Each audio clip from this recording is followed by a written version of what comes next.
28 de septiembre, cuando tú dices en el Congreso, ¿hasta cuándo vamos a tolerar estas campañas de violencia política contra cualquiera de nosotras?, ¿no? Se difundió mucho tu alegato Así se para el fascismo, pero a mí me llamó la atención otra cosa, que es que me parece que hay un reproche a la inacción de la Cámara o a hacer poco o nada contra los discursos de odio. La verdad es que no tengo reproche, porque siempre he sentido el apoyo de la mayoría feminista de la Cámara, de un montón de gente que no va a consentir bulos, ni mentiras, ni campañas de violencia política, y bueno, y por supuesto el apoyo de mi partido, de mi equipo. O sea, yo creo que la clave para... Eso nos lo ha enseñado el feminismo, ¿no? La clave para hacer política y para conquistar derechos y afrontar la reacción a ese avance de derechos es que nunca lo haces sola, es que nunca estás sola, que es que las feministas somos una piña y un día nos toca a una estar en primera línea y otro día es a otra, y unas lo hacemos desde las instituciones, otras desde las asambleas, pero estamos todas a una, ¿no? Porque somos conscientes de que estamos cumpliendo diferentes papeles militantes al servicio de la conquista y del avance de derechos. O sea que en eso lo que tengo es gratitud, y no solamente una gratitud personal, porque cuando flaqueas siempre hay alguien para decirte adelante, esto es lo que tenemos que hacer, sino también gratitud política, porque si no existe esa organización y esa capacidad de no solo de conquistar derechos, sino de hacer frente a la reacción, pues seguramente conseguirían su objetivo, que es disciplinarnos, ¿no? A las que estamos ahora en primera línea, pero a todas las demás a decir, no hagas política, porque van a intentar destruir tu vida, y van a intentar destruir tu vida y la de la gente que quieres, que es lo que peor, ¿no? Donde peor se pasa. Entonces, no hay tanto un reproche como una llamada a la acción política. La violencia política existe, contra las mujeres feministas que hacen políticas transformadoras desde muchos lugares, que en los peores casos llega al asesinato político, como Berta Cáceres o Marielle Franco, pero que también tiene otras muchas manifestaciones, el intento de asesinato de la vicepresidenta argentina, Cristina Fernández de Kirchner, o pues eso, la destrucción de la vida personal, el escrutinio, el cuestionamiento, eso, para buscar la destrucción y que nadie quiera estar cerca de ti porque tiene un alto coste. Y creo que España necesita que la violencia política forme parte del debate público y que las feministas estemos unidas y tomando medidas concretas para hacer frente a esa violencia política que se despliega, insisto, contra cualquiera de nosotras. ¿Has dicho que esa era una llamada de atención? ¿Alguien se ha dado por aludido? Sí, por supuesto que sí, y no, digamos, no solo a raíz de esa intervención en el Congreso. Primero, que este es un tiempo de conquista de derechos feministas, y segundo, que para conquistarlos hace falta que muchas mujeres estén poniendo el cuerpo, también muchas personas trans, muchas personas de la comunidad LGTBI, y que nos tenemos que proteger las unas a las otras frente a una extrema derecha y una derecha que el único recurso que les queda es la ridiculización, la violencia política y bueno, y una resistencia muy anacrónica, ¿no? Para intentar que esos derechos no avancen, pero por suerte somos más. Esta violencia política tiene varias capas, tiene varias formas, y yo el otro día hablaba en el Salto de una de la que creo que se habla menos, que es de cómo se trata de entorpecer la labor del Ministerio, ¿no? ¿De qué manera limita el contexto de violencia política el trabajo del Ministerio? Yo creo que sobre todo la acción de los reaccionarios y de los machistas está consistiendo en intentar generar un clima social de cuestionamiento de los derechos de las mujeres y de cuestionamiento de los derechos de la comunidad LGTBI. Ese es su objetivo, y obviamente si desde las instituciones los representantes públicos están diciendo que la violencia machista no existe o que no merece la pena invertir recursos públicos, dinero público en sanidad o en políticas contra las violencias machistas o en conciliación, o si se está cuestionando el derecho a decidir sobre nuestro propio cuerpo, eso cala. Aún así creo que el feminismo es imparable y que precisamente despliegan con tanta agresividad sus estrategias porque vamos ganando. Porque en nuestro país hay una amplia mayoría que quiere que España sea un país cada vez más feminista. Pero yo te preguntaba si limita todo esto que se está pasando en la labor del Ministerio. Entiendo que me has dicho que no. No, es porque difícil pensar, ¿no? O sea, con todo lo que está pasando, que esto porque no estamos aquí para esto. Nosotras no hemos sido ingenuas en ningún momento. Sabíamos que cuando decidimos presentarnos a las elecciones y formar un partido, que era lo que nos decían hace unos años, ¿no? Formad un partido y presentaros a las elecciones si tan buenas propuestas tenéis.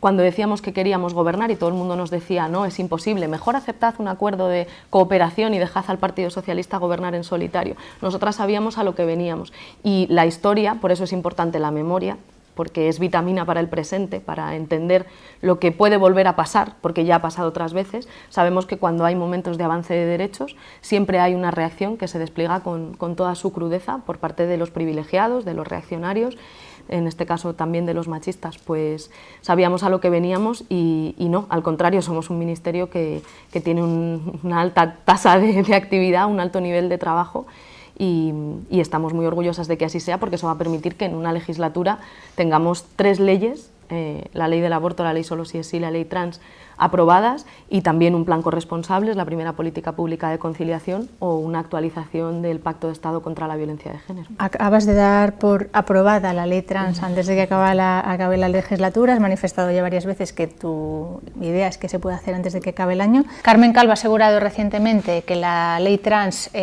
pondría en entredicho las políticas de igualdad. La también socialista Gabriela Bravo ha dicho que la ley trans es una aberración.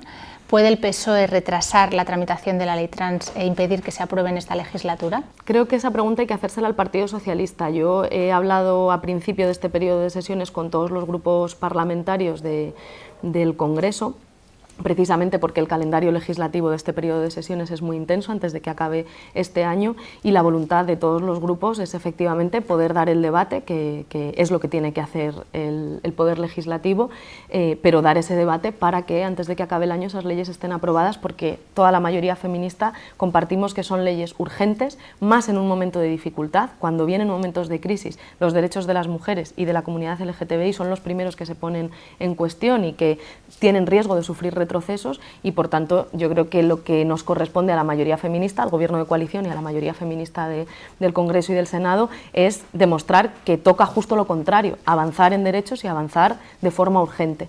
Entonces, creo que el compromiso de la mayoría feminista es compartido con el Ministerio, de que esas leyes estén aprobadas a final de año, y sobre los debates internos del Partido Socialista, pues yo creo que es mejor que respondan ellas. Mi sensación es que la ley de libertad sexual no ha sido celebrada por el movimiento feminista, que fue quien la impulsó.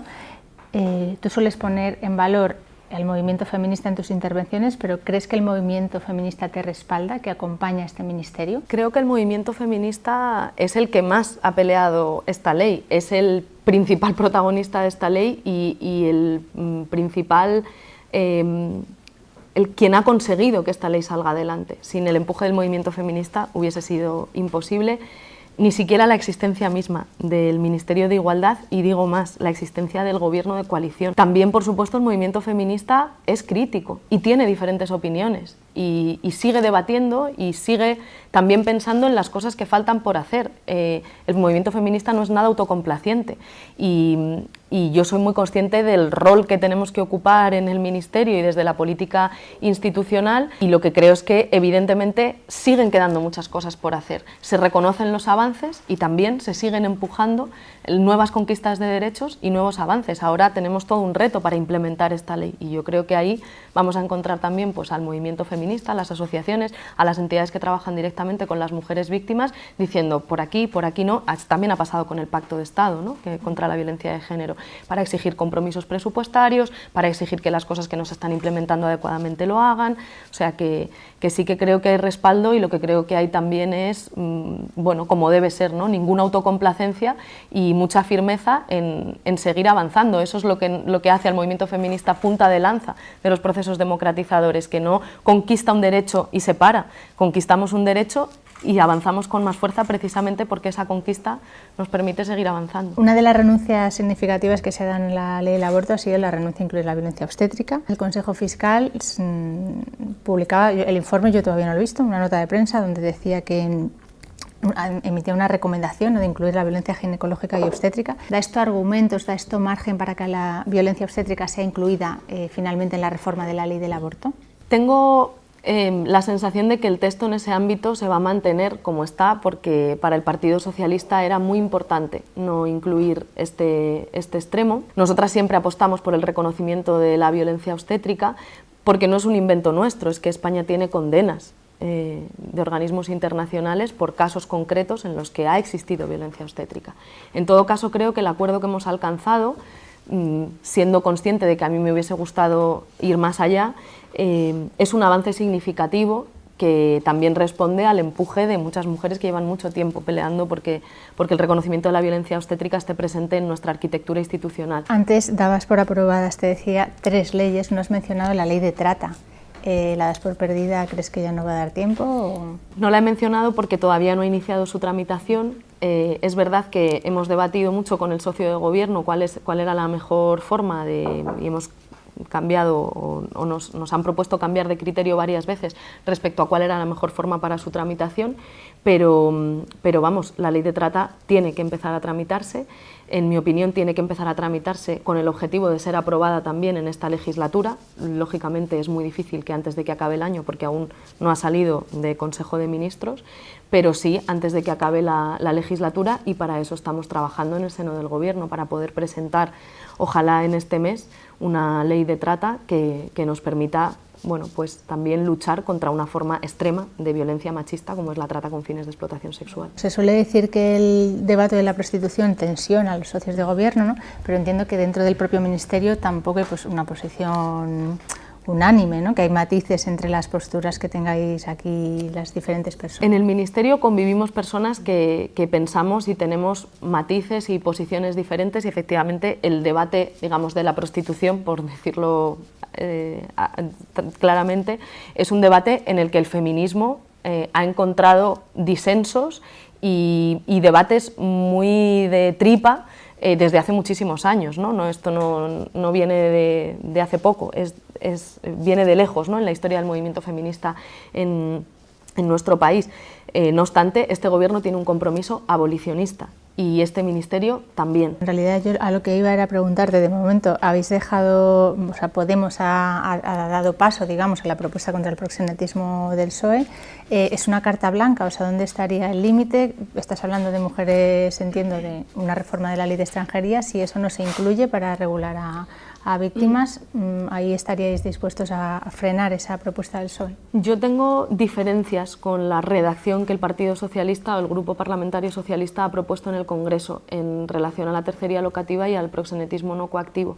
Y en lo que voy a trabajar, y así se lo he transmitido al Grupo Socialista, es en que intentemos alcanzar el consenso que estuvimos a punto de alcanzar en el debate de la Ley Orgánica de Garantía Integral de la Libertad Sexual, porque, insisto, con independencia del posicionamiento político respecto al debate de la prostitución que los diferentes partidos y las diferentes feministas tengamos, hay consensos a los que podemos llegar si tenemos voluntad de acuerdo. Las trabajadoras sexuales reclaman ser escuchadas como sujeto político.